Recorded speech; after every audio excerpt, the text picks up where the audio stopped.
Hi, y'all. This is Kristen Chenoweth. Hi, I'm Gloria Stefan. This is Sarah Bareilles. Hi, I'm Patty Lapone. This is Lin-Manuel Miranda. You're listening to the Broadway Podcast Network.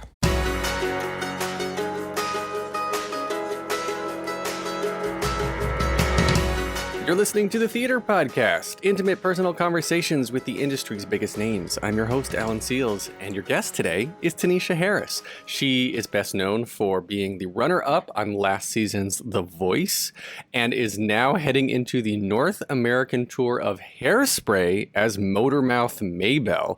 She's an incredible person. She grew up on R&B and gospel and became well known on The Voice for singing classic rock songs, and now is going into musical theater. It seems like she can do pretty much anything she sets her mind to, and case in point, she talked about this several times in the interview, but she thought that she was too old to audition for The Voice, and beyond the chance, had lost her chance actually to change her career, to change her life, and she just went out on a whim, auditioned for The Voice, got a 4-chair turn, and now is starting the next chapter of her life. She has no idea what's going to happen, but she's taking everything with a huge smile on her face.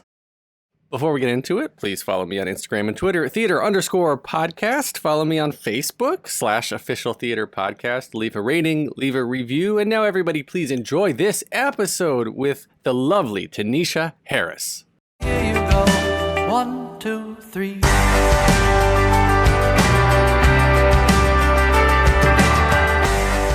My guest today may be best known being the runner-up on the recent 2020 season of The Voice, having received a 4-chair turn. Starting in November 2021, she will be joining the forthcoming North American tour of Hairspray in the role of Motormouth Maybelle. Make sure to visit hairspraytour.com for the latest info on cities and dates, and catch her in a city near you. Toneisha Harris, welcome to the Theater Podcast. Thank you, Alan. Thank you so much for having me.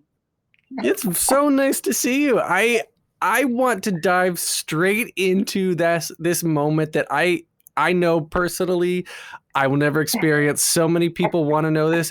What did you feel being on stage of The Voice, receiving not 1, not 2, not 3, 4 frickin' chairs, turning around of all these iconic music legends that all want you? What was that moment like? Wow.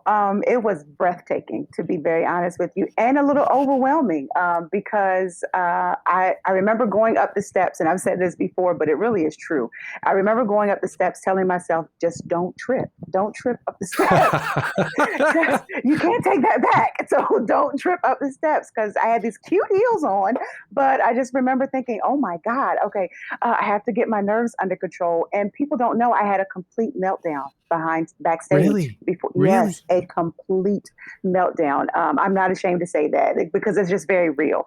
It was just a lot hit me at that moment, going out in front of these icons, as you say, these legends, and singing. And then for some reason, I just felt pressure. Like, what if they don't think I'm good enough? And what if I don't think I'm good enough? And it was just a whole lot. And then I said, oh my God, I'm too old for this. What am I doing here? And I'm looking around at all of these younger contestants, and I'm saying, okay, maybe I should not have done this. I literally, for about a good minute, just had this rant in my head before I went out. And then all of a sudden I just broke down. I was like, oh my God, I'm really here. This is happening. And I didn't think that it would happen. I didn't think that that moment would come back around for me.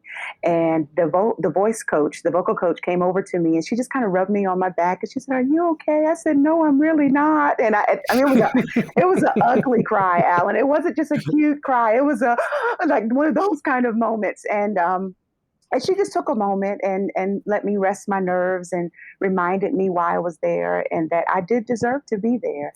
And I needed that. And I went out on stage, and I just said to myself, you only need 1 chair, Toneisha, just 1 chair. Just get 1 chair and you're good. And John turned around, and I was happy with that. And then Nick turned around, and I was like, wait, I get to choose between the 2 of them. And then Blake turns, and then Kelly turns. And I was like, this is unbelievable that they all turned around and they heard something that they said, I want her on my team. And being able to choose in that moment, that's a moment I will always, always, always cherish, for real.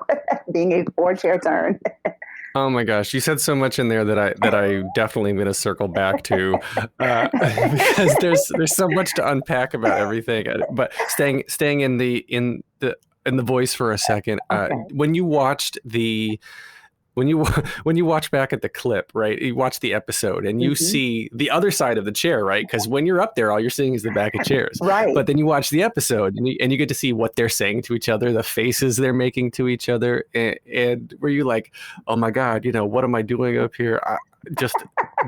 Speaking personally about myself, the level of imposter syndrome that would just be escalating when I'm watching these people just be like, oh, she's amazing. She's amazing. She's awesome. And I mean, well deserved, right? By the Oh my way, you are God. phenomenal. Thank But you. when did you have a different experience watching the episode back again? I did. It was funny. We had a big listening party. I was at my church and, a big crowd of us are there watching. And it was a first for me too, just like you said. So watching their faces, watching them, kind of go back and forth like, the eyebrow raises and just the little small innuendos. And I was like, wow, they really legit did like me.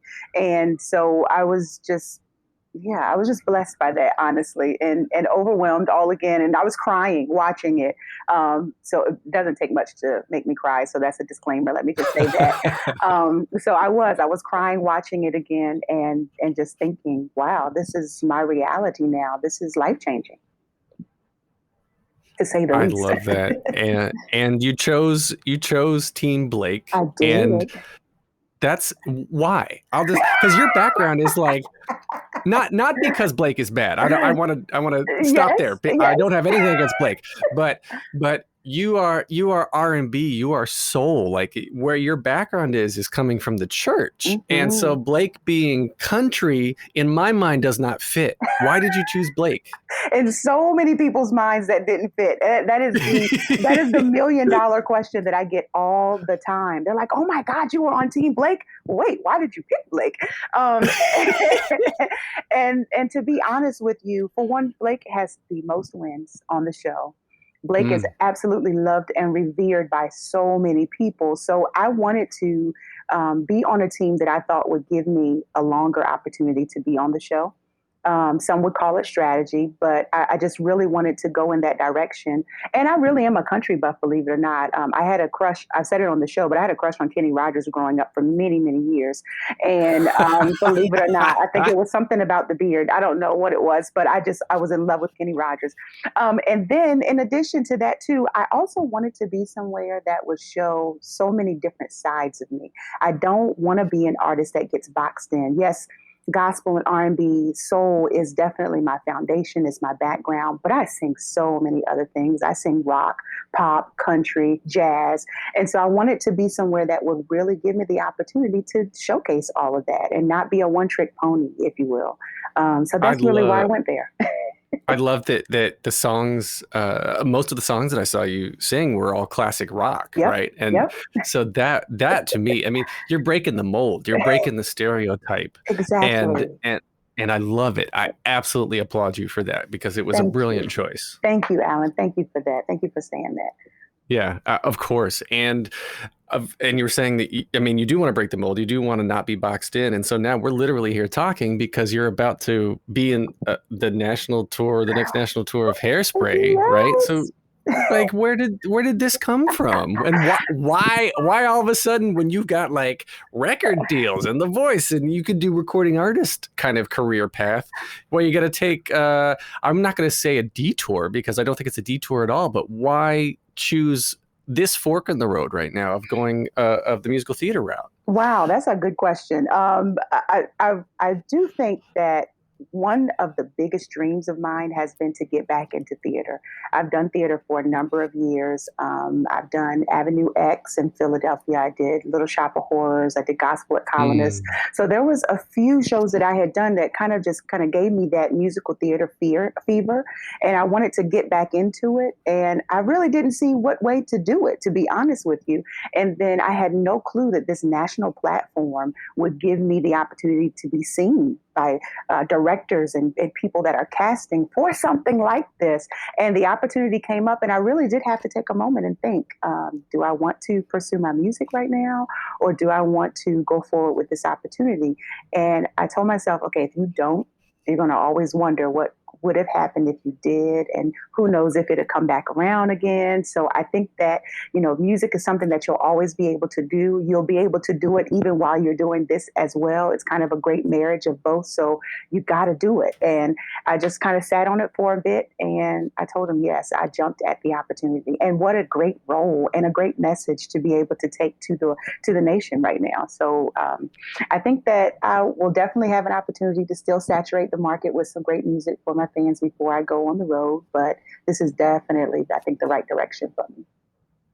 I think that is brilliant, and the ability to I mean, you sit down and you're going from city to city on the tour, or you will be, and then that's an opportunity to reflect and to write and just to really find out where you want to go. I think it's great, because from what I know about people who kind of get swept up into this industry, the recording artist side of things is musical theater is hard, and the independent artist or the recording label artist is that much harder in a different way. Yeah. And given what you've gone through personally in your past, which I want to get to in a second, it seems like you are just resilient, and you think about strategy. You said strategy, right? Team Blake and all that.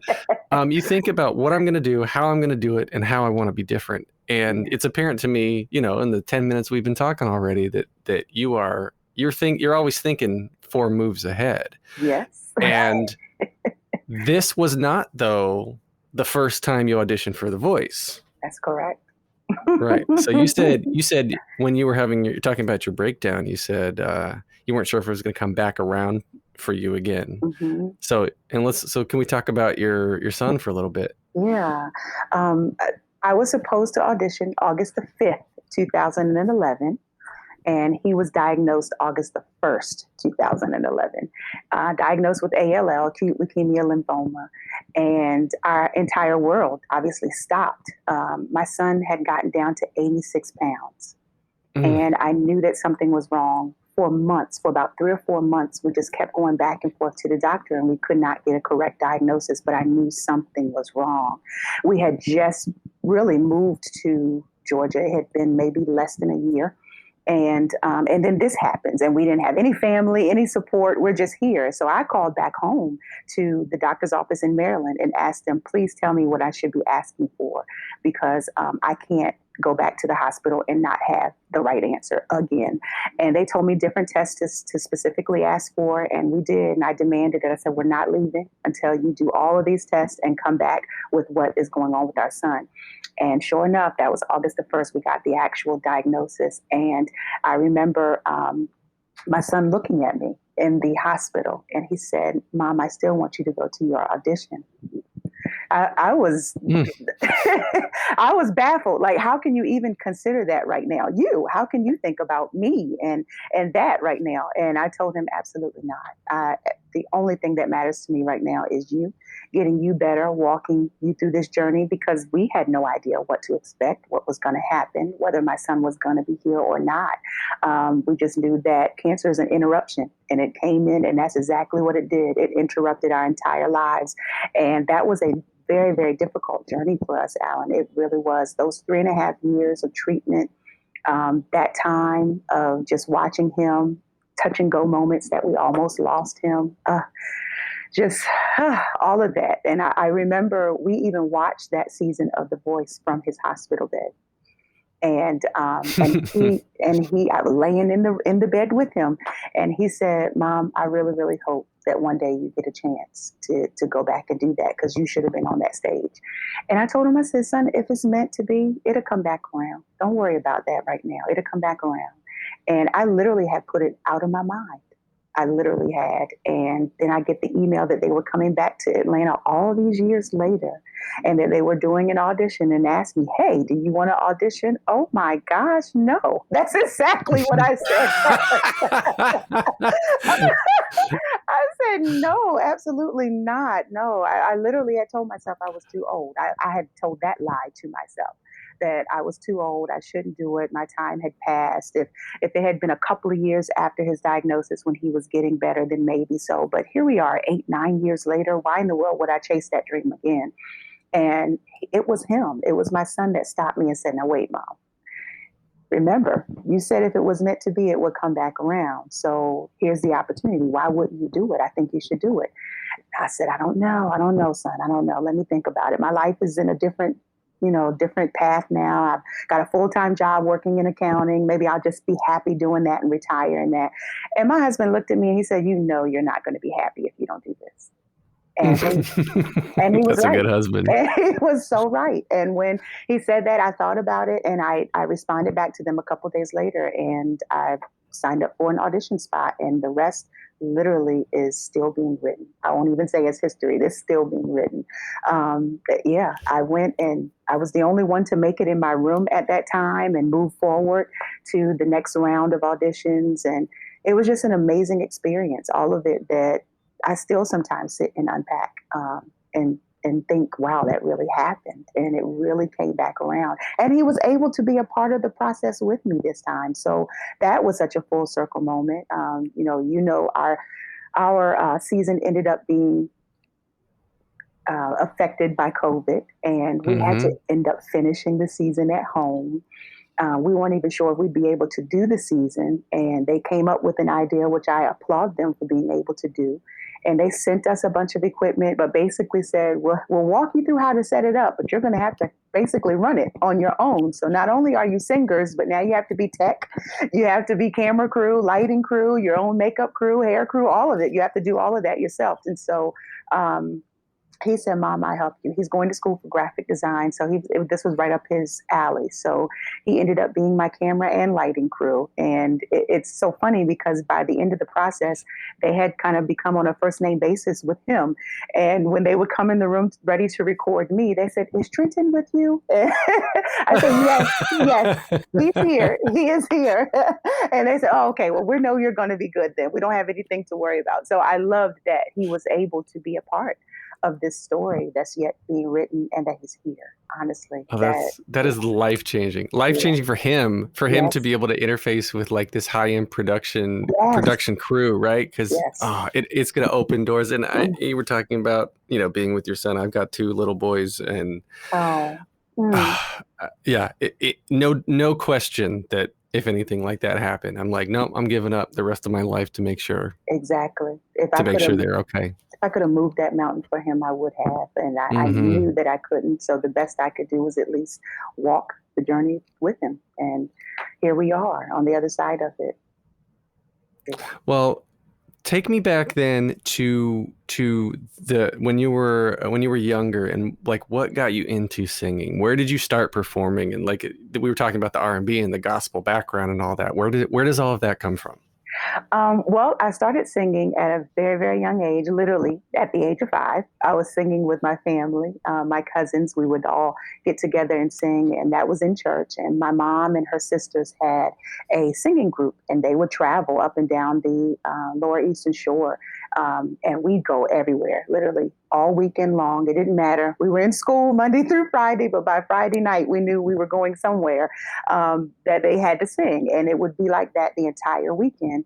And that just kind of became the thing for us. It was exciting. It was exhilarating to watch them sing, to watch them perform and what we call minister, and for them to make that connection with the crowd. And I just remember growing up saying, I want to be able to do that.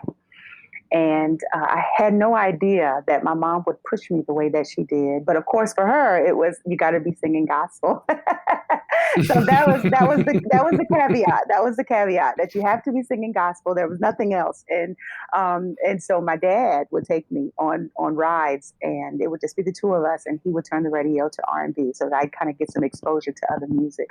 And I absolutely love that he would do that for me, because I started to hear other genres. I started to hear other things and think, wow, I even hear the similarities to what we sing in gospel in this other music. And it moved me. It moved me. And I knew then that there was something that I was supposed to do. I wasn't quite sure what it was, but I just knew then at a very young age, I was tied to music. It's literally, when I sing, it's like breathing to me.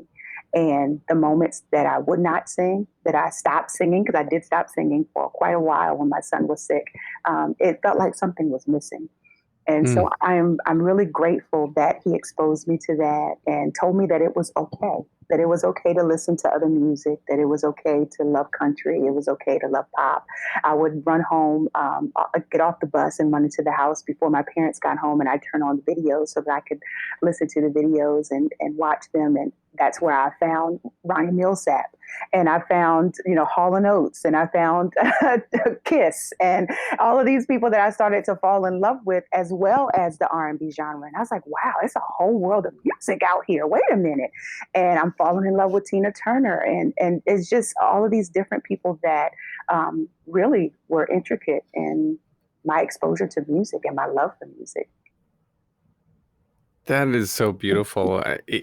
I hear this a lot in the common thread about why people get into singing and performing, and it's a lot about it's kind of, well, I was going to say it's a lot about who they are, but I guess what I mean by that is that they're not whole without it. Mm-hmm. I have if to that agree. Makes sense. Absolutely, I can definitely relate to that. Absolutely, it definitely feels like something is missing if I don't have it. And so I that's another reason why I feel so strongly tied to it. And I also want to then now be able to be that same vehicle for somebody else and give them something that they can relate to. Music is so beautiful because it is the tapestry of our lives. There is a song or a lyric for absolutely every emotion, good, bad, high, low, it doesn't matter. And I love that there are so many artists that have given that to us. So then now I want the opportunity to use my platform to give that to somebody else, because somebody needs that. They need to be uplifted. They need peace. They need to cry it out. They need to laugh it out, dance it out, whatever it is. And I want to give them a safe space to be able to do that and experience that through my music. So yes, I can identify. What do you like to write about? Oh gosh. Well, when I'm writing music, because I journal as well. I journal. I'm writing a book as well, a little bit about me. No kidding. I am. I'm taking it chapter by chapter. I only got a couple chapters left, but I'm kind of diving deep and letting people see a bit more of me. And it's a healing journey. You mentioned mental health earlier, but it is. It's a healing journey. It's important that we are honest about our stories, and sometimes that means embracing the ugliness of it as well. Because when you do that, then you're able to really find the beauty. And once you find the beauty and heal, then you can help other people heal as well. You'd be surprised how many people can identify to your story, but we don't know it because we don't tell it. And so that's kind of what I'm doing in my book. But then I also, when I'm writing music, I literally just write from my experiences. Whether it's, something that's making me feel great at that time and it's a great happy song, or if it's something that's making me feel sad and I just have to put words to it and get it out. But that's usually where I pull from. There's a song that I released a few weeks ago called Let's Change the World. And that song literally is just a reflection of what's going on around us. It's talking about how our nation is so divided, but we need to get back to love for humanity. We need to get back to seeing each other as people first, not financial or social status, not color or religion or sexual orientation. A lot of times we see those things first and we judge people, and we judge them harshly, and that's unfair. We should just see people as people first. And once we do that, then I think that the element of kindness will return. And that's what we need. So that's what that song is about. Let's change the world. So it's a myriad of everything. What's around me, what's in me, my thoughts, which are many. So I write out of all of those places. I think if I may suggest a follow-up to that song, write something that is about all we need is a good alien invasion to bring us all together as a planet. Would you like me to write a song about that? The aliens invasion and the aliens are coming? Yeah. Yes, the aliens are coming. We are all people. Can we please just not care about race anymore and just all be one planet? Thank you. Please Pretty and much. thank you. Now let's go. Now Yes, let's go okay. make friends with the With the aliens because aliens. we don't want to assume they're bad either. Either. Exactly. Take me to your leader. Yes.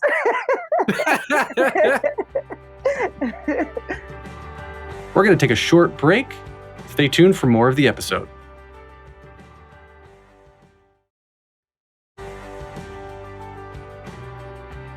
Well, let's dive into the mental health a little bit, because you were saying, I mean, before you go on stage, before this 4-chair turn, like the 4-chair turn is just like the beginning of this life-changing experience that is incredible, and up to that, it feels like you've got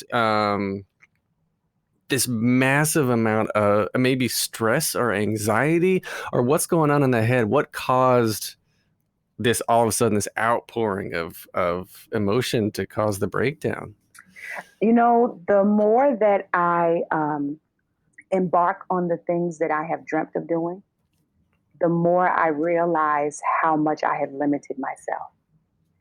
And that's just a truth that, you know, the things that we often say we want to do, we wish we could do, if the opportunity really presented itself, more than likely we'd probably talk ourselves out of it and think of a million reasons why we shouldn't, or we can't, or this isn't the right time.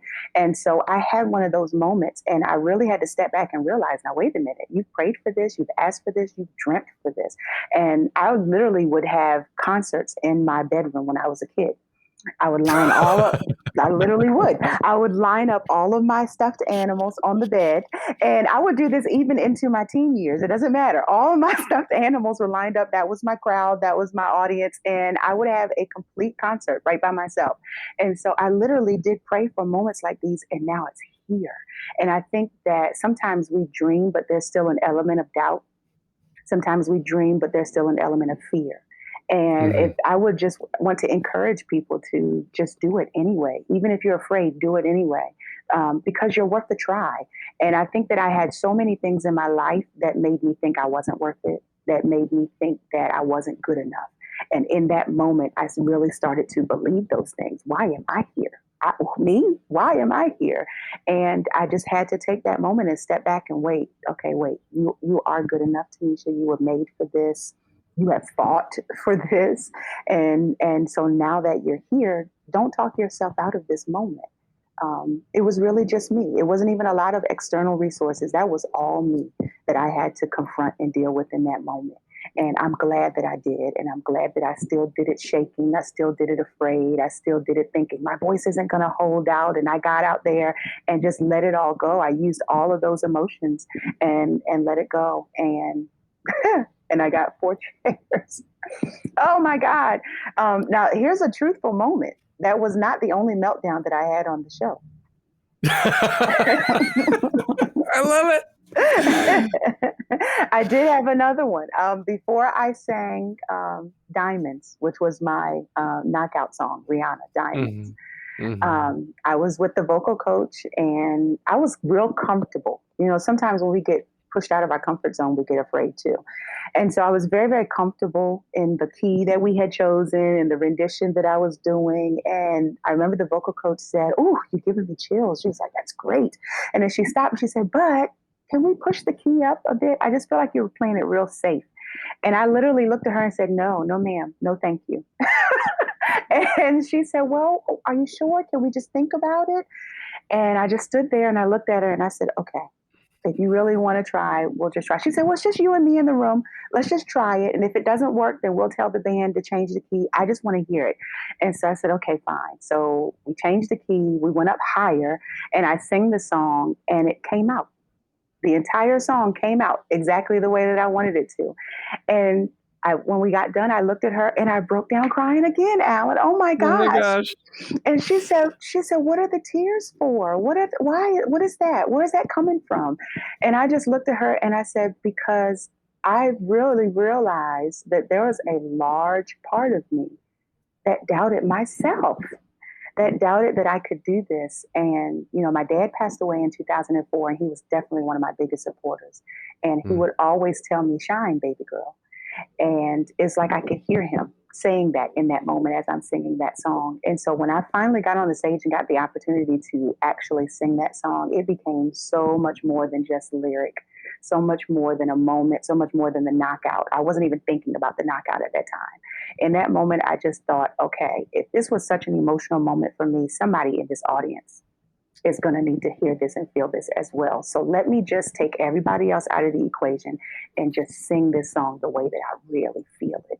And that became one of my most watched performances and best performances on the show, because it was a message to me in that moment. It wasn't a competition. It was a message that you're beautiful and you need to shine. And just because you shine or the next person to you shines does not mean that your light is any less bright, that you all can shine. And so, yeah, that was another moment, defining moment for me, a pivotal moment, if you will, for me. That's very, very indicative, I want to say, of I feel like what your performances on stage can be and are going to be. Because if you can get out of your own way, and this is a problem a lot of people have, right? And you're just like, you know what? I'm going to go ahead and try that. And if I fail, it's okay, because I got 7 more shows this week to get it right. But the ability to dig into that deep emotional well and put that out there is something that you cannot teach. You can't. I mean, people can get in there, and you get these acting coaches for years that are, I've talked to a lot of people that are like, yeah, acting class is like therapy. You have to uncover. And where you are, all of a sudden, it's like you're breaking down barriers. These stories you're telling me, it's like you've got these walls, these multiple layers of these walls up from childhood and from earlier in your adult life. And then all of a sudden you're like, you know what? Screw it. I'm just knocking that one over. I'm going to step over this one. And then you get to the other side, and the wall wasn't as high as you thought it was. Exactly. It is so liberating. It really is. And then I'm the type of person that I'm like, well, if that was the case for me, I want to take some other people on this journey with me. Listen, that wall is not as big as you think it is. Let's do it. Let's knock it down together. And I'm glad that you said that. Thank you, Alan, because I do, when I do concerts, when I do shows, moments, I like to call it an experience, because I tell people that this is a safe space. We're going to cry together. We're going to laugh together. We're going to heal together. And when you walk out of here, you're going to be better. That's literally what I say, because I want them to have an experience, not just with me, but with the words, with the lyrics, with the music, with just the moment. I want them to walk out and feel like they were seen, they were heard, all of the things that I felt like I struggled with in childhood. The truth is that there are so many other people who have struggled with it as well. So I want people to feel seen and feel heard and feel important. Without the fans, there is no show. Without the fans, there is no one buying my music or buying tickets. So I want to appreciate them when I go on the stage with what I do and give them my absolute best. You've got such a wonderful perspective on life, right? You didn't become a child star. So I want to say, like, you were an accountant before your appearance on The Voice, you mentioned. So someone said to me once that they feel like child stars, even in their adult life, are still sort of frozen in that mentality of where you are when you become successful and famous, because that's what, as much as you try, everyone else sort of continues to see you like that, right? Like Jaleel White to me is always going to be Urkel, but he's not Urkel anymore. Exactly. And he gets typecasted. Exactly. Right. And so you've got these things. So now in your life, you've got an adult son now. You've got this wonderful marriage of decades and all of these life experiences to look back on. And just now in your life, you have become famous and you have become successful in this area of life, right? Like we'll leave out the spirituality, we'll leave out the other ways you can call yourself successful, right? Yeah. In the traditional sense of successfulness. But Does this give you like a bit of perspective? I know that you said this is just the beginning and like it's not history yet because it's still the ending's still being written. Mhm. But do you have like mantras? Do you carry things with you? Do you keep like your own mental health and your own sanity? I feel like if I was in your shoes, I would have to develop some sort of meditation practice so that I know that I just stop and remember like, oh yeah, like a year ago, Yeah. none of this existed. 2 years ago, I didn't even want to do this. Yes. Yes. I do. I actually have an affirmation wall in my bedroom. It's also where my vision board sits. So I sit up, and that's the first thing I see in the morning. It's the last thing that I see at night. You're probably not surprised. That's why you're laughing at me. But it is so true because I never want to lose sight on the fact that things really can change in a moment, good, bad, or indifferent. It can. And so, Mhm. and I also don't want to lose sight on the fact that I have fought as hard as I have to get here and waited for this moment and for it to actually be coming true. I now am not only standing on the shoulders of other people, but there are others who are contacting me and are standing on mine as well, saying, "You have inspired me to go after my dreams. You have told me and showed me that no matter what age I am, that I can still do this." And, when you put your life on hold for your family or for, other things that may come up in your life, because life happens, that it really is okay to still pursue whatever it is that you wanted to pursue, that it's still a possibility.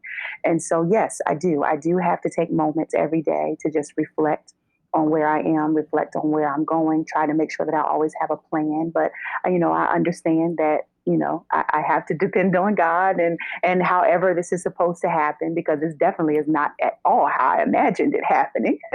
and, and the interesting thing is 3 or 4 years ago, I did a vision board.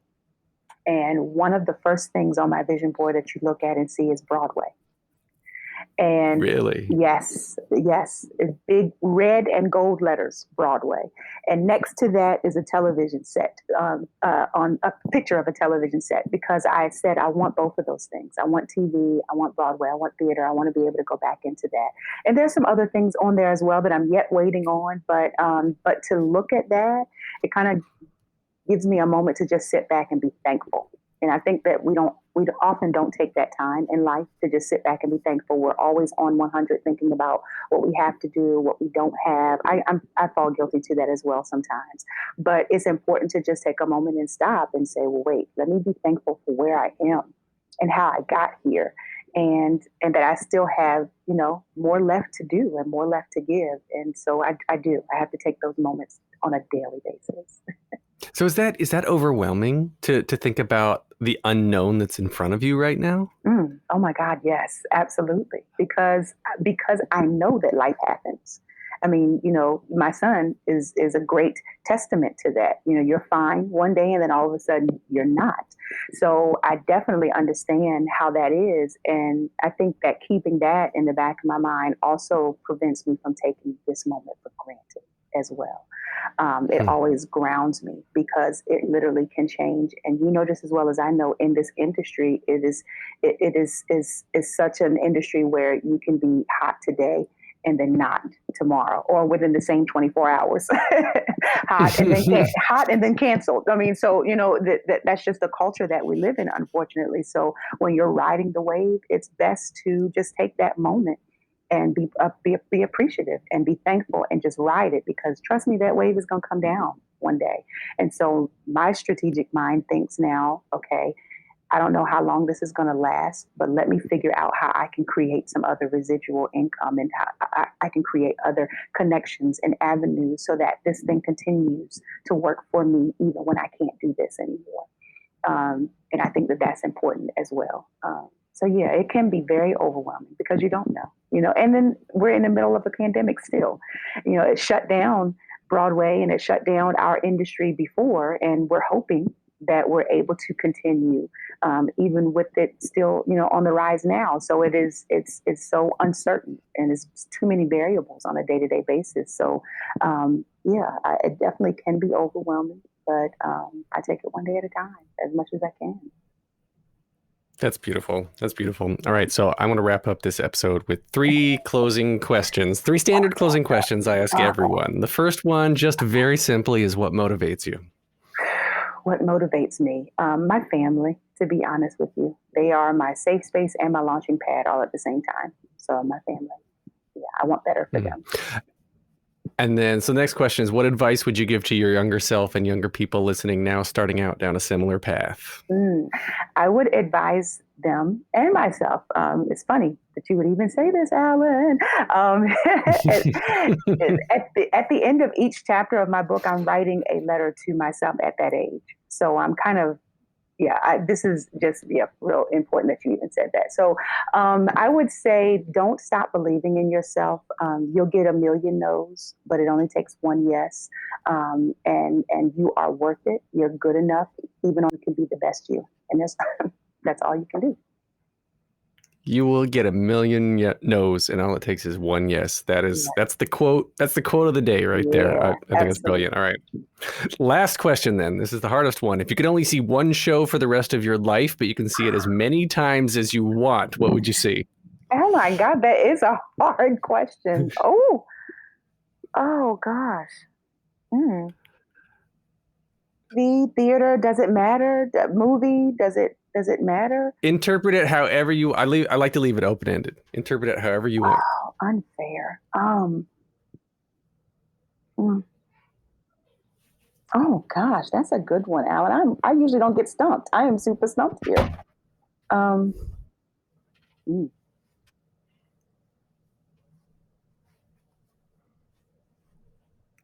my gosh, there's so many. I only can get to choose one. I would have to say you're on a desert island with a DVD player and mysterious power to play that DVD. What are you watching?